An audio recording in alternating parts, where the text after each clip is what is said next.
ಕೇಳುಗರೆ ಕಾರ್ಯಕ್ರಮಕ್ಕೆ ಸ್ವಾಗತ. ಈಗ ನಮ್ಮ ಜೊತೆಗಿದ್ದಾರೆ ಡಾಕ್ಟರ್ ಮೇಘನಾ ಕೆಎ. ಇವರು ಎಸ್ಡಿಎಂ ಆಯುರ್ವೇದ ಕಾಲೇಜು ಮತ್ತು ಆಸ್ಪತ್ರೆ, ಉಡುಪಿ ಕುತ್ಪಾಡಿ, ಇಲ್ಲಿ ಅಸಿಸ್ಟೆಂಟ್ ಪ್ರೊಫೆಸರ್ ಹಾಗೆಯೇ ಕನ್ಸಲ್ಟೆಂಟ್ ಆಗಿದ್ದಾರೆ. ಇವರು ಇವತ್ತು ನಮಗೆ ಈ ಥೈರಾಯ್ಡ್ ಸಮಸ್ಯೆ ಮತ್ತೆ ಅದಕ್ಕೆ ಆಯುರ್ವೇದದಲ್ಲಿ ಯಾವ ರೀತಿಯಾಗಿ ಪರಿಹಾರ ಇದೆ ಅನ್ನೋದರ ಬಗ್ಗೆ ಮಾಹಿತಿಯನ್ನು ನೀಡಲಿಕ್ಕಿದ್ದಾರೆ. ಡಾಕ್ಟರೇ, ಕಾರ್ಯಕ್ರಮಕ್ಕೆ ಸ್ವಾಗತ. ಡಾಕ್ಟರ್, ಈಗ ಈ ಯಾವೆಲ್ಲ ಸಮಸ್ಯೆಗಳು ಈ ಥೈರಾಯ್ಡ್ನಿಂದಾಗಿ ಬರುತ್ತೆ? ಈ ಥೈರಾಯ್ಡ್ ಗ್ರಂಥಿ ಏನಿದೆ ಅದು ಸರಿಯಾಗಿ ಕೆಲಸ ಮಾಡದೇ ಇದ್ದಾಗ ಬರುವಂತಹ ಸಮಸ್ಯೆಗಳನ್ನೇ ನಾವು ಥೈರಾಯ್ಡ್ ಡಿಸಾರ್ಡರ್ಸ್ ಅಂತ ಕರಿತೀವಿ. ನಮ್ಮ ಭಾರತದಲ್ಲಿ ಈಗ ಹಳ್ಳಿ, ಪಟ್ಟಣ ಅಥವಾ ವಯಸ್ಸಿನ ಪರಿಧಿ ಇಲ್ಲದೆ ಥೈರಾಯ್ಡ್ ಸಮಸ್ಯೆ ಅನ್ನುವಂಥದ್ದು ಒಂದು ನಿಶಬ್ದವಾಗಿ ಹರಡ್ತಾ ಇರುವಂತಹ ಮಹಾಮಾರಿ ಅಂತಾನೆ ಹೇಳ್ಬೋದು. ಅಷ್ಟು ಜನ ಥೈರಾಯ್ಡ್ ಸಮಸ್ಯೆಯಿಂದ ಬಳಲ್ತಾ ಇದ್ದಾರೆ ಇತ್ತೀಚೆಗೆ. ಇದರಿಂದ ಹಲವಾರು ಸಮಸ್ಯೆಗಳು ಉಂಟಾಗ್ತವೆ. ಅದರಲ್ಲಿ 2 ಸಮಸ್ಯೆಗಳು ಸರ್ವೇ ಸಾಮಾನ್ಯವಾಗಿ ಕಂಡುಬರ್ತವೆ: ಹೈಪೋಥೈರಾಯ್ಡಿಸಮ್ ಮತ್ತೆ ಹೈಪರ್ ಥೈರಾಯ್ಡಿಸಮ್ ಅಂತ. ಯಾರಲ್ಲಿ ಇದು ಹೆಚ್ಚಾಗಿ ಕಾಣಿಸಿಕೊಳ್ಳುವಂತ ಸಾಧ್ಯತೆ ಇದೆ? ಹೈಪೋಥೈರಾಯ್ಡಿಸಮ್ ಅಲ್ಲಿ ಮಹಿಳೆಯರ ಸಂಖ್ಯೆ ಜಾಸ್ತಿ. ಗಂಡು ಮತ್ತು ಹೆಣ್ಮಕ್ಳನ್ನು ನೋಡಿದ್ರೆ ಹೆಣ್ಮಕ್ಳಲ್ಲಿ ಜಾಸ್ತಿ ಕಾಣಿಸ್ಕೊಳ್ಳುತ್ತೆ. ವಯಸ್ಸಿನ ಪರಿಮಿತಿ ಇಲ್ಲ, 20 ವರ್ಷದಲ್ಲಿ ಬರಬಹುದು, 40 ವರ್ಷದಲ್ಲಿ ಬರಬಹುದು. ವಯಸ್ಸಿನ ಪರಿಮಿತಿ ಇಲ್ಲದೆ ಈ ಹೈಪೋಥೈರಾಯ್ಡಿಸಮ್ ಕಾಣಿಸ್ಕೊಳ್ಳುತ್ತೆ. ಈ ಹೈಪೋಥೈರಾಯ್ಡಿಸಮ್ ಅಂತ ಅಂದ್ರೆ ದೇಹದಲ್ಲಿ ಈ T3, T4 ಹಾರ್ಮೋನ್ಗಳ ಸಂಖ್ಯೆ ಕಡಿಮೆ ಆಗುವಂಥದ್ದು.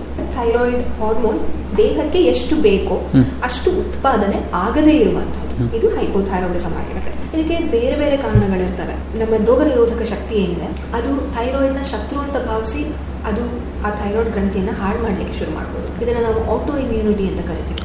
ಅಥವಾ ನಾವು ಅಯೋಡಿನ್ ಕೊರತೆ ಇರ್ಬೋದು. ಈಗ ಎಲ್ಲ ಕಡೆ ನೋಡ್ತೀವಿ ಅಯೋಡೈಸ್ಡ್ ಸಾಲ್ಟ್. ಈ ಅಯೋಡೈಸ್ಡ್ ಸಾಲ್ಟ್ ನಾವು ಸರಿಯಾದ ಪ್ರಮಾಣದಲ್ಲಿ ತಗೊಳ್ಳದೇ ಇರುವಂಥದ್ದು. ಅಥವಾ ಅಯೋಡಿನ್ಗೆ ಬೇರೆ ಬೇರೆ ಸೋರ್ಸಸ್ ಇದೆ. ನಾವು ಆಹಾರದಲ್ಲಿ ಅಯೋಡಿನ್ ಅಂಶನ ಕಮ್ಮಿಯಾಗಿ ತಗೊಳ್ಳೋದ್ರಿಂದ T3, T4 ಹಾರ್ಮೋನ್ಗಳ ಉತ್ಪಾದನೆ ಕುಂಠಿತ ಆಗುತ್ತೆ. ಆಗ ನಮಗೆ ಹೈಪೋಥೈರಾಯ್ಡಿಸಮ್ ಬರ್ಬೋದು. ಅಥವಾ ಮಹಿಳೆಯರಲ್ಲಿ ವಿಶೇಷವಾಗಿ ಯಾವಾಗ ಅವರು ಗರ್ಭಿಣಿ ಆಗಿರ್ತಾರೆ ಅಥವಾ ಹೆರಿಗೆಯ ನಂತರದ ಸಮಯದಲ್ಲಿ ಹಾರ್ಮೋನ್ಗಳು ತುಂಬಾನೇ ಬದಲಾವಣೆ ಆಗ್ತವೆ. ಈ ಬದಲಾಗ್ತಾರ ಹಾರ್ಮೋನ್ಗಳಲ್ಲಿ ಥೈರಾಯ್ಡ್ ಹಾರ್ಮೋನ್ಗಳು ಕೂಡ ಒಂದಾಗಿರ್ಬೋದು.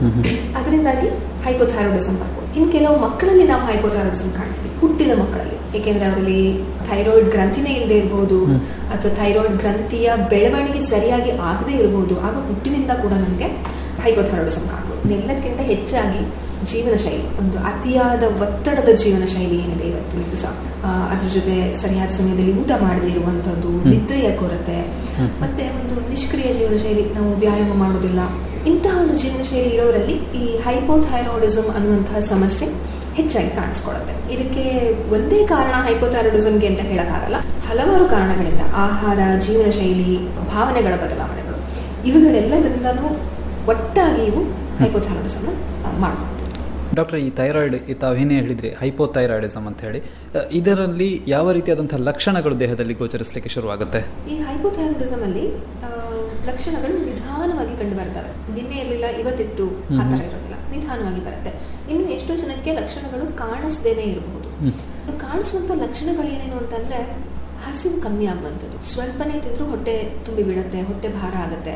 ಸ್ವಲ್ಪನೇ ತಿಂತಾ ಇದೀವಿ, ಅದ್ರ ತೂಕ ಮಾತ್ರ ಜಾಸ್ತಿ ಆಗ. 1 ತಿಂಗಳಲ್ಲಿ ಈಗ ನನಗೆ 2-3 kg ಜಾಸ್ತಿ ಆಗ್ಬಿಡುತ್ತೆ. ಇದು ತುಂಬಾ ಜನದಲ್ಲಿ ಕಾಣಿಸ್ಕೊಳ್ಳುವಂತ ಒಂದು ಸಮಸ್ಯೆ. ಏನೇ ಮಾಡಿದ್ರು ಕಡಿಮೆ ಆಗ್ತಾ ಇಲ್ಲ, ಏನೇ ಮಾಡಿದ್ರು ತೂಕ ಕಡಿಮೆ ಆಗ್ತಾ ಇಲ್ಲ. ಇದು ತುಂಬಾ ಜನದಲ್ಲಿ ಕಾಣುವಂತಹ ಸಮಸ್ಯೆ. ಇನ್ನು ತುಂಬಾ ಜನದಲ್ಲಿ ಕೂದಲು ಉದುರೋದು ದೊಡ್ಡ ಸಮಸ್ಯೆ ಆಗುತ್ತೆ. ಕೂದಲು ಒಂಥರ ಸತ್ವಹೀನ ಆಗಿ ಒಣಗಿ ಹೋಗುತ್ತೆ. ಈಗ ದಿನಕ್ಕೆ 50-60 ಕೂದಲು ಉದುರುವಂಥದ್ದು ನಾರ್ಮಲ್. ಅದೇ ಕೈ ಹಾಕಿದಾಗಿಂದ ಕೈ ಕೂದಲು ಬಂತು ಅನ್ನುವಂಥದ್ದು, ಕೂದಲು ಉದುರುವಂಥದ್ದು, ಯಾವಾಗಲೂ ಸುಸ್ತಾಗುವಂತಹ ಅನುಭವ, ಮಲಬದ್ಧತೆ, ಅದ್ರ ಜೊತೆಗೆ ಜೀವನದಲ್ಲಿ ಮೊದಲಿದ್ದಂತಹ ಉತ್ಸಾಹ ಇಲ್ಲದೆ ಇರುವಂಥದ್ದು, ಯಾವಾಗಲೂ ಈ ಮನಸ್ಸು ಲವಲವಿಕೆಯಿಂದ ಕೂಡಿರುತ್ತಲ್ಲ, ಲವಿಕೆ ಇಲ್ಲದೆ ಇರುವಂಥದ್ದು. ಇನ್ನು ಮಹಿಳೆಯರಿಗೆ ಬಂದಂತೂ ವಿಶೇಷವಾಗಿ ಪೀರಿಯಡ್ಸ್, ಹುಟ್ಟಿನ ಸಮಸ್ಯೆ. ಅದು ನಿಮಗೆ ಕಡಿಮೆ ರಕ್ತಸ್ರಾವ ಆಗಬಹುದು, ಜಾಸ್ತಿ ರಕ್ತಸ್ರಾವ ಆಗಬಹುದು, ಅಥವಾ 2-3 ತಿಂಗಳು ಮುಟ್ಟು ಬರದೇ ಇರಬಹುದು. ಇನ್ನು ಗರ್ಭಧಾರಣೆ ಮಾಡಲಿಕ್ಕೆ ಪ್ರಯತ್ನ ಪಡ್ತಾ ಇರುವಂತಹ ಹೆಂಗಸರಲ್ಲಿ ಗರ್ಭಧಾರಣೆಗೆ ಕಷ್ಟ ಆಗುವಂಥದ್ದು, ಈ ತರ ಹಲವಾರು ಲಕ್ಷಣಗಳು ಕಾಣಿಸ್ಕೊಳ್ಬಹುದು. ಎಲ್ಲ ಲಕ್ಷಣಗಳು ಕಾಣಿಸಬಹುದು ಅಥವಾ 1-2 ಲಕ್ಷಣಗಳು ಕಾಣಿಸಬಹುದು. 1-2 ಲಕ್ಷಣಗಳು ವಿಶೇಷವಾಗಿ ತೂಕದ ಸಮಸ್ಯೆ ಮತ್ತು ಕೂದಲು ಉದುರುವಂತಹ ಸಮಸ್ಯೆ, ಇದು ಜಾಸ್ತಿ ಕಾಲ ಇದೆ ಅಂತ ಆದ್ರೆ ಹೈಪೋಥೈರಾಯ್ಡಿಸಮ್ ಇರಬಹುದಾ ನನಗೆ ಅನ್ನುವಂತಹ ಒಂದು ಶಂಕೆ ಮನಸ್ಸಿನಲ್ಲಿ ಮೂಡಬೇಕು. ಅನುಮಾನವನ್ನೇ ಪಡೋದಿಲ್ಲ ಅಥವಾ ಇದೆಲ್ಲ ಸಾಮಾನ್ಯ ಅಂದುಕೊಂಡು ಹಾಗೆ ಬಿಟ್ಟು ಬಿಡುವಂತಹ ಸಾಧ್ಯತೆಗಳು ಕೂಡ ಇರ್ತದೆ. ಅಂತಹ ಸಂದರ್ಭದಲ್ಲಿ ಅದು ಮುಂದಕ್ಕೆ ಯಾವ ರೀತಿಯಾದಂತಹ ಕಾಂಪ್ಲಿಕೇಶನ್ಸ್ ಅನ್ನ ಸೃಷ್ಟಿಸಬಹುದು? ಹೈಪೋಥೈರಾಯ್ಡಿಸಮ್ಗೆ ನಾವು ಪರೀಕ್ಷೆನೇ ಮಾಡಲಿಲ್ಲ, ಥೈರಾಯ್ಡ್ ಇದೆ ಅಂತ, ಈ ಸಮಸ್ಯೆ ಇದೆ ಅಂತ ಗೊತ್ತೇ ಆಗಲಿಲ್ಲ, ಅಥವಾ ಅದು ಗೊತ್ತಾದ್ರೂ ಅದನ್ನು ಒಂದು ನೆಗ್ಲೆಕ್ಟ್ ಮಾಡಿದ್ದೀವಿ, ಸರಿಯಾದ ಸಮಯದಲ್ಲಿ ಸರಿಯಾದ ಚಿಕಿತ್ಸೆ ನಾವು ತಗೊಂಡಿಲ್ಲ ಅಂತ ಆದರೆ ನಮಗೆ ದೀರ್ಘಕಾಲದಲ್ಲಿ ಹಲವಾರು ಕಾಂಪ್ಲಿಕೇಶನ್ಸ್ ಬರ್ಬೋದು. ಮೊದಲನೇದಾಗಿ ನಮಗೆ ನಮ್ಮ ಕೆಲಸದ ಸಾಮರ್ಥ್ಯ ಏನಿದೆ ಅದು ಕುಗ್ತಾ ಹೋಗುತ್ತೆ. ಸುಸ್ತು, ದಣಿವು, ಮರೆವು ಇವುಗಳೆಲ್ಲ ದಿನನಿತ್ಯದ ಒಂದು ಗೋಳಾಗಬಹುದು. ದೈನಂದಿನ ಚಟುವಟಿಕೆಗಳೇನಿದೆ, ದಿನಾಗ್ಲೂ ಮಾಡುವಂತಹ ಕೆಲಸದಲ್ಲೇನೆ ಮರವು, ಬಾಗಿಲು ಹಾಕಿದನೋ ಇಲ್ವೋ, ಊಟ ರೆಡಿ ಮಾಡಿದನೋ ಇಲ್ವೋ, ಉಪ್ಪು ಹಾಕಿದನೋ ಇಲ್ವೋ, ಇಂಥ ಚಿಕ್ಕ ಚಿಕ್ಕದರಲ್ಲಿ ಮರವು. ಜೊತೆಗೆ ಧ್ವನಿ ಏನಿದೆ ಅದು ಒಡೆಯುತ್ತೆ, ಧ್ವನಿ ಭಾರ ಆದಂಥ ಒಂದು ಅನುಭವ. ಮತ್ತು ನಮ್ಮ ಚಲನೆ, ಹಾವಭಾವಗಳು ಇವೆಲ್ಲ ನಿಧಾನ ಆಗ್ತವೆ. ಮೊದಲು ಮಾಡ್ತಿದ್ದಂತಹ ಕೆಲಸದಲ್ಲಿ ಒಂದು ಸ್ಪೀಡ್ ಏನಿದೆ ಆ ಸ್ಪೀಡ್ ಕಮ್ಮಿ ಆಗ್ತಾ ಬರುತ್ತೆ. ಹಾಗೆ ಮನಸ್ಸು ಕುಗ್ಗುತ್ತೆ, ಡಿಪ್ರೆಷನ್ ಲಕ್ಷಣಗಳು ಕೂಡ ಕಾಣ್ಬೋದು. ಇನ್ನು ಇದನ್ನು ನಾವು ಪರೀಕ್ಷೆನೇ ಮಾಡಿಲ್ಲ, ನಾವು ಅದಕ್ಕೆ ಒಂದು ಚಿಕಿತ್ಸೆನ ತಗೊಂಡೇ ಇಲ್ಲ ಅಂತಾದರೆ ಮಿಕ್ಸೆಡಿಮಾ, ಕೋಮಾ ಅನ್ನುವಂತಹ ಒಂದು ಗಂಭೀರ ಪರಿಸ್ಥಿತಿಯನ್ನು ಕೂಡ ಮನುಷ್ಯ ಕೊಡ್ಬೋದು. ಇನ್ನೊಂದು ಹೈಪರ್ ಥೈರಾಯ್ಡಿಸಮ್ ಅನ್ನುವಂಥದ್ದು. ಈ ಹೈಪರ್ ಥೈರಾಯ್ಡಿಸಮ್ ಅಂದರೆ ಏನು, ಇದು ಯಾಕಾಗಿ ಆಗುತ್ತೆ, ಮತ್ತು ಇದರ ಲಕ್ಷಣಗಳು ಏನೆಲ್ಲ ಇರುತ್ತೆ, ಇದ್ರ ಬಗ್ಗೆ ತಿಳಿಸಿ. ಈ ಹೈಪರ್ ಥೈರಾಯ್ಡಿಸಮ್ ಅಂತ ಅಂದರೆ ನಮ್ಮ ದೇಹಕ್ಕೆ ಅಗತ್ಯ ಇರೋದಕ್ಕಿಂತ ಹೆಚ್ಚಿನ ಪ್ರಮಾಣದಲ್ಲಿ T3 ಮತ್ತು T4 ಹಾರ್ಮೋನ್ಗಳ ಉತ್ಪಾದನೆ. ಇದು ನಮ್ಮ ರೋಗ ನಿರೋಧಕ ಶಕ್ತಿ ಏನಿದೆ ಇದು ಏರ್ಪೇರಾಗಿ ಅದೇನೇ ನಮ್ಮ ಥೈರಾಯ್ಡ್ ಗ್ರಂಥಿಗೆ ಹೇಳ್ಬೋದು ಜಾಸ್ತಿ T3 T4 ಹಾರ್ಮೋನ್ಗಳನ್ನು ಸ್ರವಿಸುವಂಥ, ಇದು ಒಂದು ಕಾರಣ ಆಗಿರ್ಬೋದು. ಇನ್ನು ಥೈರಾಯ್ಡ್ ಗ್ರಂಥಿನಲ್ಲಿ ಗಂಟುಗಳು ಉಂಟಾಗ್ಬೋದು, ನಾವೇನು ಟ್ಯೂಮರ್ಸ್ ಅಂತ ಅಂತೀವಿ. ಯಾವಾಗಲೂ ಅದು ಕ್ಯಾನ್ಸರೇ ಆಗಿರಬೇಕು ಅಂತ ಇಲ್ಲ, ಹಾಗೆಯೇ ನಾನ್ ಕ್ಯಾನ್ಸರಸ್ ಗಂಟುಗಳು ಕೂಡ ಥೈರಾಯ್ಡಲ್ಲಿ ಗ್ರಂಥಿಯ ಮೇಲೆ ಆಗ್ಬೋದು. ಈ ಥೈರಾಯ್ಡ್ ಗ್ರಂಥಿಯ ಮೇಲೆ ಇರುವಂತಹ ಗಂಟುಗಳು ಹೆಚ್ಚಿನ T3 T4 ಹಾರ್ಮೋನ್ಗಳನ್ನು ಸ್ರವಿಸಲಿಕ್ಕೆ ಶುರು ಮಾಡ್ಬೋದು. ಈ ಹೆಚ್ಚಿನ T3 T4 ಹಾರ್ಮೋನ್ಗಳು ಯಾವಾಗ ರಕ್ತದಲ್ಲಿ ಸ್ರಾವ ಆಗಿ ದೇಹದಲ್ಲಿ ತಮ್ಮ ಕ್ರಿಯೆಯನ್ನು ಶುರು ಮಾಡ್ತೇವೆ, ಆಗ ನಾವು ಅದನ್ನು ಹೈಪರ್ ಥೈರಾಯ್ಡಿಸಮ್ ಅಂತ ಕರಿತೀವಿ. ಇದು ಏನಾಗುತ್ತೆ, ನಮ್ಮ ದೇಹದ ಚಯಾಪಚಯ ಕ್ರಿಯೆ ಅಥವಾ ಮೆಟಬಾಲಿಸಮ್ ಅಂತ ಏನಂತೀವಿ ಅದನ್ನು ಜಾಸ್ತಿ ಮಾಡ್ತಾ ಹೋಗುತ್ತೆ. ಜಾಸ್ತಿ ಮಾಡ್ತಾ ಹೋದಾಗ ಏನಾಗುತ್ತೆ, ನಮಗೆ ಹೈಪೋಥೈರಾಯ್ಡಿಸಮಲ್ಲಿ ಕಾಣುವಂತಹ ಲಕ್ಷಣಗಳಿಗಿಂತ ತದ್ವಿರುದ್ಧವಾದ ಲಕ್ಷಣಗಳು ಹೈಪರ್ ಥೈರಾಯ್ಡಿಸಮಲ್ಲಿ ಕಾಣ್ತವೆ. ಅಂತಂದರೆ ಇಲ್ಲಿ ಹಸಿವು ಜಾಸ್ತಿ ಆಗುತ್ತೆ, ನೀವು ಎಷ್ಟೇ ಆಹಾರ ಕೊಟ್ಟರು ಕರಗಿ ಹೋಗುತ್ತೆ. ಎಷ್ಟೇ ಪೌಷ್ಟಿಕ ಆಹಾರಗಳು ತಗೊಳ್ತಾ ಇದ್ರೂ ಕಡಿಮೆ ಆಗ್ತಾ ಇರುವಂತಹ ತೂಕ. ಅತಿಯಾದ ಹಸಿವು, ಅತಿಯಾದ ಆಹಾರ ಸೇವನೆ ಆದರೆ ತೂಕ ಕಡಿಮೆ ಆಗ್ತಾ ಇದೆ. ಮಲ ಹೆಚ್ಚು ಹೋಗ್ತಾ ಇದೆ, ಅತಿಯಾಗಿ ಬೆವರ್ತಾ ಇದೆ. ಮತ್ತು ನೋಡಿದವರು ಹೇಳ್ಬೋದು, ಕಣ್ಣು ಯಾಕೋ ಹೊರಗೆ ಬಂದ ಹಾಗೆ ಕಾಣ್ತಾವು, ಕಣ್ಣು ಹೊರಗೆ ಬಂದಂತಹ ಒಂದು ಕಾಣುವಂಥದ್ದು, ಚರ್ಮ ತೆಳ್ಳಗಾದಂತಹ ಒಂದು ಅನುಭವ. ಇದಕ್ಕೆ ಎಲ್ಲಕ್ಕಿಂತ ಹೆಚ್ಚಾಗಿ ಪಾಲ್ಪಿಟೇಷನ್, ಹೃದಯ ಹೊಡ್ಕೊಳ್ಳೋದು ಅಂತ ಏನು ಹೇಳ್ತೀವಿ, ಹೃದಯ ವೇಗವಾಗಿ ಬಡ್ಕೊಳ್ತಾ ಇರುವಂತಹ ಒಂದು ಅನುಭವ. ಸ್ವಲ್ಪ ನಡೆದ್ರೂ ಅಥವಾ ಕೂತಿದ್ರೂ ಈ ಹೃದಯ ವೇಗವಾಗಿ ಬಡ್ಕೊಳ್ಳುವಂಥದ್ದು, ಕೈಕಾಲುಗಳು ನಡುಗೋದು. ಯಾವತ್ತೂ ಒಂದು ಸ್ಟೇಬಲ್ ಆಗಿ ಇರುವಂತಹ ಮನುಷ್ಯನಲ್ಲಿ ಆತಂಕ, ಚಡುಪಡಿಕೆ ಇವುಗಳು ಹೆಚ್ಚಾಗಿ ಕಾಣುವಂಥದ್ದು. ಮಹಿಳೆಯರಲ್ಲಿ ಮತ್ತೆ ಆ ಮುಟ್ಟಿನ ಸಮಸ್ಯೆ ಜಾಸ್ತಿ ಆಗೋದು, ಕಡಿಮೆ ಆಗೋದು, ಗರ್ಭಧಾರಣೆ ಆಗದೇ ಇರುವಂಥದ್ದು, ಈ ಥರ ಹಲವಾರು ಸಮಸ್ಯೆಗಳು ನಮಗೆ ಹೈಪರ್ ಥೈರಾಯ್ಡಿಸಮಲ್ಲಿ ಕಾಣ್ಬೋದು. ಹಾಗಾಗಿ ಇಲ್ಲಿ ಹೆಚ್ಚಾಗಿ ಕಾಣುವಂಥದ್ದು ಕಡಿಮೆ ಆಗ್ತಾ ಇರುವಂಥ ತೂಕ. ಹೆಚ್ಚಿನ ಜನದಲ್ಲಿ ಮೊದಲು ಬರುವಂತಹ ಒಂದು ಲಕ್ಷಣ ತೂಕ ಕಡಿಮೆ ಆಗುವಂಥ. ಹಾಗಾಗಿ ಯಾವಾಗ ತೂಕ ಕಡಿಮೆ ಆಗ್ಲಿಕ್ಕೆ ಶುರು ಆಗುತ್ತೆ, ನಾವೇನು ಮಾಡದೆ ಖುಷಿ ಪಡುವಂತಹ ಅವಶ್ಯಕತೆ ಇಲ್ಲ. ತೂಕ ಕಡಿಮೆ ಆಗ್ತಾ ಇದೆ, 4 kg ಇಳಿತು, 6 kg ಇಳಿತು, ಏನು ಮಾಡೋದು ಬೇಡ, ಹೀಗೆ ಇರೋಣ ಅನ್ನುವಂಥದ್ದು ಖುಷಿ ಪಡುವ ಸಂಗತಿ ಅಲ್ಲ. ಅದು ಹೈಪರ್ ಥೈರಾಯ್ಡಿಸಮ್ನ ಒಂದು ಕರೆಗಂಟೆ ಇರ್ಬೋದು. ಹಾಗಾಗಿ ಆಗ ಕೂಡ ನಾವು ಥೈರಾಯ್ಡ್ಗೆ ಪರೀಕ್ಷೆ ಮಾಡಿಸ್ಬೇಕಾಗುತ್ತೆ. ಹೈಪರ್ ಥೈರಾಯ್ಡಿಸಮ್ ಬಗ್ಗೆ ನಾವು ನೆಗ್ಲೆಕ್ಟ್ ಮಾಡಿದರೆ, ಅದರನ್ನು ಚಿಕಿತ್ಸೆ ತಗೊಳ್ಳದೇ ಇದ್ರೆ ಆವಾಗ ಏನೆಲ್ಲ ಸಮಸ್ಯೆಗಳಾಗಬಹುದು? ಹೈಪರ್ ಥೈರಾಯ್ಡಿಸಮ್ ನೆಗ್ಲೆಕ್ಟ್ ಆದರೆ, ಅದಕ್ಕೆ ಚಿಕಿತ್ಸೆ ಆಗದೇ ಇದ್ರೆ ತೂಕ ವೇಗವಾಗಿ ಕುಸಿಯುತ್ತೆ. ಇಲ್ಲಿ ನಮಗೆ ಬರೀ ಫ್ಯಾಟ್ ಲಾಸ್ ಆಗೋದಿಲ್ಲ, ಇದ್ರ ಜೊತೆ ನಮ್ಮ ಮಾಂಸ ಏನು ಮಸಲ್ ಏನಿದೆ ಅದು ಕೂಡ ಲಾಸ್ ಆಗಲಿಕ್ಕೆ ಶುರುವಾಗುತ್ತೆ.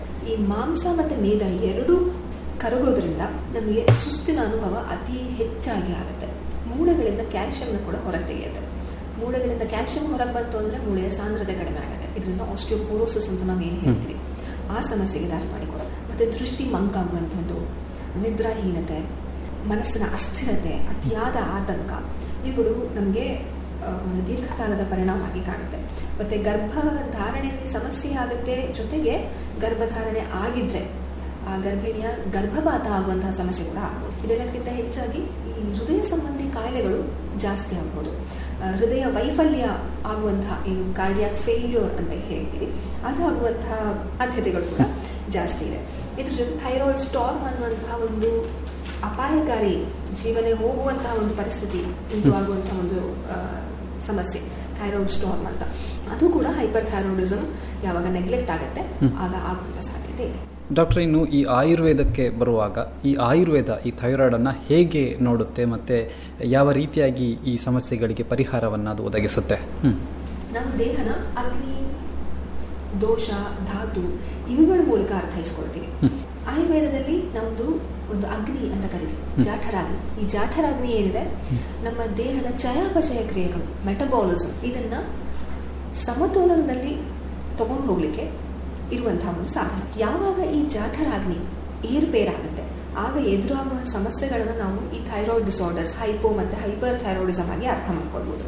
ನಾವು ತುಂಬ ತಣ್ಣನೆಯ ಆಹಾರ, ಜೀರ್ಣಕ್ರಿಯೆಗೆ ಭಾರ ಆಗುವಂಥ ಆಹಾರ, ಮಧ್ಯಾಹ್ನದ ನಿದ್ರೆ, ರಾತ್ರಿ ನಿದ್ದೆ ಮಾಡದೇ ಇರುವಂಥದ್ದು, ರಾತ್ರಿ ನಿದ್ದೆ ಮಾಡದೇ ಆ ಟೈಮಲ್ಲಿ ಜಂಕ್ ಫುಡ್ ತಿನ್ನುವಂಥದ್ದು, ಏನೇ ವ್ಯಾಯಾಮ ಮಾಡದೇ ಇರುವಂತಹ ಒಂದು ಕೂತಿರುವಂತಹ ಒಂದು ಜೀವನ ಶೈಲಿ, ಇದೆಲ್ಲದರಿಂದ ಅಗ್ನಿ ಕುಂಠಿತ ಆಗುತ್ತೆ. ಅಂತಂದರೆ ಅಗ್ನಿ ಕಮ್ಮಿ ಆಗುತ್ತೆ. ಈ ಮಂದವಾಗಿರುವ ಅಗ್ನಿ ಏನು ಸಮಸ್ಯೆಗಳನ್ನು ತಂದು ಒಡ್ಡತ್ತೆ ದೇಹಕ್ಕೆ, ಅದು ಹೈಪೋಥೈರಾಯ್ಡಿಸಮ್ನ ಲಕ್ಷಣಗಳನ್ನು ಹೋಲುತ್ತೆ. ಹಾಗಾಗಿ ಈ ಮಂದವಾಗಿರುವ ಅಗ್ನಿಯನ್ನು ಜಾಸ್ತಿ ಮಾಡೋದು ಹೈಪೋಥೈರಾಯ್ಡಿಸಮ್ನ ಒಂದು ಚಿಕಿತ್ಸೆ ಆಗುತ್ತೆ. ಇನ್ನು ಹೈಪರ್ ಥೈರಾಯ್ಡಿಸಮ್ ಅರ್ಥ ಹೇಗೆ ಮಾಡ್ಕೊಳ್ಳೋದು ಅಂದರೆ, ಇದು ಅತಿಯಾಗಿ ಜಾಸ್ತಿ ಆಗಿರುವಂತಹ ಅಗ್ನಿ, ಅತಿಯಾಗಿ ಜಾಸ್ತಿ ಆಗಿರುವ ಜಾಠರಾಗ್ನಿ ಆಹಾರವನ್ನಲ್ಲದೆ ಇಡೀ ದೇಹವನ್ನು ಸುಡುತ್ತೆ. ಈ ಹೈಪರ್ ಥೈರಾಯ್ಡಿಸಮ್ನಲ್ಲಿ ಯಾವಾಗ ನಿಯಂತ್ರಣ ತಪ್ಪಿ ಅಗ್ನಿ ಜಾಸ್ತಿ ಆಗ್ತಾ ಹೋಗುತ್ತೆ ಆಗ ಅದು ದೇಹಕ್ಕೆ ಕೊಟ್ಟಿರುವಂತಹ ಎಲ್ಲ ಆಹಾರಗಳನ್ನು ಕರಗಿಸಿ ನಂತರ ದೇಹನೇ ಕರಗಿಸ್ಲಿಕ್ಕೆ ಶುರು ಮಾಡುತ್ತೆ. ಹೀಗೆ ನಾವು ಅಗ್ನಿಯ ಮುಖಾಂತರ ಹೈಪರ್ ಮತ್ತು ಹೈಪೋಥೈರಾಯ್ಡಿಸಮ್ನ ಅರ್ಥ ಮಾಡ್ಕೊಳ್ಬೋದು. ಇನ್ನು ಇದ್ರ ಚಿಕಿತ್ಸೆ ಹೇಗೆ ಮಾಡ್ತೀವಿ ನಾವು ಅಂತ ಬಂದು, ನಮ್ಮ ಆಸ್ಪತ್ರೆಯಲ್ಲಿ OPD 7 ಮತ್ತು 8ರಲ್ಲಿ ತಜ್ಞ ವೈದ್ಯರ ತಂಡವೇ ಇದೆ. ಈ ಥೈರಾಯ್ಡ್ ಸಮಸ್ಯೆಗಳನ್ನ, ಹೈಪೋ ಮತ್ತು ಹೈಪರ್ ಥೈರಾಯ್ಡಿಸಮ್ನ ಚಿಕಿತ್ಸೆ ಮಾಡೋದಕ್ಕೋಸ್ಕರ ನಾವಿಲ್ಲಿ ಶೋಧನ ಮತ್ತು ಶಮನ ಅನ್ನುವಂಥ 2 ಆಯುರ್ವೇದದ ಕಾನ್ಸೆಪ್ಟ್ಗಳಿಂದ ಈ ಥೈರಾಯ್ಡ್ ಸಮಸ್ಯೆಗೆ ನಾವು ಚಿಕಿತ್ಸೆ ಕೊಡ್ತೀವಿ. ಶೋಧನ ಅಂತಂದರೆ ನೀವೆಲ್ಲ ಸರ್ವೇ ಸಾಮಾನ್ಯವಾಗಿ ಕೇಳಿರ್ಬೋದು, ಪಂಚಕರ್ಮ ಥೆರಪಿ ಮಾಡಿಸ್ಕೊಳ್ತೀವಿ ನಾವು ಅಂತ. ಸೊ ಈ ಪಂಚಕರ್ಮ ಥೆರಪಿನಲ್ಲಿ ನಿರ್ದಿಷ್ಟವಾಗಿ ನಾವು ಈ ಹೈಪೋ ಮತ್ತು ಹೈಪರ್ ಥೈರಾಯ್ಡಿಸಮ್ ಚಿಕಿತ್ಸೆನಲ್ಲಿ ವಮನ ಮತ್ತು ವಿರೇಚನ ಅನ್ನುವಂಥ ಚಿಕಿತ್ಸೆನ ಮಾಡ್ತೀವಿ. ಇನ್ನು ಶಮನ ಔಷಧಿ ಅಂತಂದರೆ ನಾವು ಔಷಧಿಗಳ ಪ್ರಯೋಗ ಮಾಡುವಂಥದ್ದು. ಇಲ್ಲಿ ನಾವು ಎಲ್ಲ ವ್ಯಕ್ತಿಗಳಿಗೆ ಒಂದೇ ಔಷಧಿ ಕೊಡ್ತೀವಿ ಅಂತ ಅಲ್ಲ. ಈ ಹೈಪೋ ಮತ್ತು ಹೈಪರ್ ಥೈರಾಯ್ಡಿಸಮ್ ಅನ್ನುವಂಥದ್ದು ಜೀವನದಲ್ಲಿ ತುಂಬ ಕಾಲ ಇರುವಂತಹ ಒಂದು ಸಮಸ್ಯೆ, ಇವತ್ತು ಬಂತು ನಾಳೆ ಹೋಯಿತು ಅನ್ನುವಂತಹ ಸಮಸ್ಯೆ ಅಲ್ಲ. ಇದಕ್ಕೆ ನಮಗೆ ತಜ್ಞ ವೈದ್ಯರ ಒಂದು ಮುಖತಃ ಸಮಾಲೋಚನೆಯ ಅಗತ್ಯ ತುಂಬ ಇದೆ. ಡಾಕ್ಟ್ರೇ, ಥೈರಾಯ್ಡ್ ಬಗ್ಗೆ ಸಮಗ್ರ ಮಾಹಿತಿಯನ್ನು ನೀಡಿದ್ರಿ. ಕಾರ್ಯಕ್ರಮದಲ್ಲಿ ಭಾಗವಹಿಸಿದ್ದಕ್ಕಾಗಿ ಕೇಳುಗರ ಪರವಾಗಿ ಧನ್ಯವಾದಗಳು. ಇದುವರೆಗೆ